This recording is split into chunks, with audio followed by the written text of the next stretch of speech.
Today, we're diving into the life of a urologist. But this isn't just about the technical skills or the years of training. We're going to look at the entire journey, the whole arc of a physician's life. And trust me, it's a story of dedication, some pretty serious challenges, and a whole lot of personal growth. So, let's get into it. This whole journey really starts with a promise made thousands of years ago. Hippocrates, he set this incredible standard for doctors. It wasn't just about having a job, it was about committing to a way of life, guided by this idea of purity and, well, holiness in your craft. So that's the big question, right? How does that ancient ideal actually stack up against the crazy reality of modern medicine? Well, it turns out that becoming a great doctor isn't something you just finish in med school and then you're done. No way. It's this continuous, lifelong process of learning, adapting, and really figuring yourself out. And that brings us to a really important idea. A doctor's life is always changing, always in motion. It's a huge mistake to think your personal life and your professional life are two separate things. They're not. They're totally, completely intertwined. A doctor's growth as a human being directly fuels their ability to be a better physician. And life, well, boxer Mike Tyson probably put it best. Life has a way of disrupting whatever plans you've made. These punches, these big disruptive events, both at work and at home, they're going to happen. And when they do, they force you to rethink everything and demand some serious resilience. So how in the world do you navigate all those punches? Well, it helps to have a map. Just understanding that a urology career has this distinct, predictable cycle, it makes it so much easier to plan for the twists and turns you know are coming.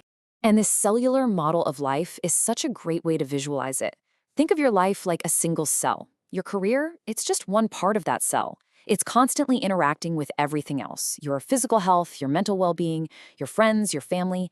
If you neglect one part, the whole system starts to feel it. I mean, think about it. A surgeon's focus in the operating room is directly connected to how much sleep they got or the stress they might be dealing with at home. It's all connected. Now, if we zoom in on that career part of the cell, we can see three pretty clear phases, and each one lasts about 10 to 12 years. The early part of your career, that's all about building your foundation, getting your name out there. Then you hit mid-career, and it's all about sharpening your focus. And finally, the late career phase is about shifting gears, maybe toward mentoring the next generation. And check this out, because this is probably the most critical mindset shift in a doctor's entire career. Early on, you pretty much have to say yes to everything to build your reputation and get experience.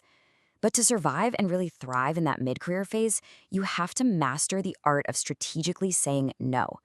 It's about protecting your time and energy so you can focus on what actually matters. And if you don't make that shift, well, that's one of the surest paths to the biggest villain in this whole story, burnout. And we're not just talking about having a few bad days. This is a full-blown crisis in medicine. Now, burnout isn't just a buzzword. It's a specific clinical diagnosis. It boils down to three key things: feeling completely emotionally drained, becoming kind of cynical and detached from your job, and losing that feeling that you're actually making a difference. The scale of this problem is just staggering.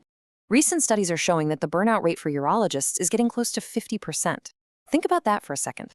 That's literally 1 out of every 2 urologists in the country feeling this way. And the scary part? It's getting worse. Look at this chart. In just 5 years, between 2016 and 2021, the burnout rate for female urologists shot up from 35% to 49%. For urologists under 45, it went from about 38% to almost 45%. The problem is growing, and it's hitting women and early career doctors the hardest. So what's causing all this? Well, it's a perfect storm, really. You've got insane workloads and endless administrative tasks, like spending hours glued to electronic health records. But it's also deeper stuff, like losing your professional autonomy, feeling disconnected from your colleagues, and just having zero time left for a life outside the hospital. And the consequences are just devastating. And not just for the doctors, but for all of us. Burnout is directly tied to more medical errors and worse clinical judgment. And tragically, it contributes to a physician's suicide rate that is so much higher than the general population's. It's heartbreaking.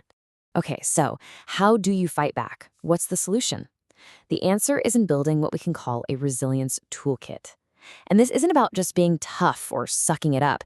This is about intentionally building real skills across 4 crucial areas. First up is the knowledge domain. This pyramid, it's called Bloom's taxonomy, shows that real learning isn't just about memorizing a bunch of facts for an exam. True mastery means climbing that pyramid, learning how to apply, analyze, and ultimately create new knowledge to solve your patient's most complex problems. Second is the psychomotor domain, basically the physical skills a surgeon needs.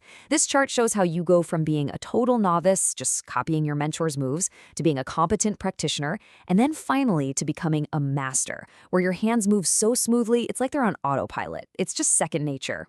Third, and this is a big one, is the communication domain. Get this, something like 70% of all medical errors are linked back to communication breakdowns. 70%. That's why these structured teamwork systems like Team Steps are such a game changer. They give the whole team clear tools for things like patient handoffs to build a culture of safety where everyone feels they can speak up. And last, but honestly, maybe the most important of all, is the affective domain.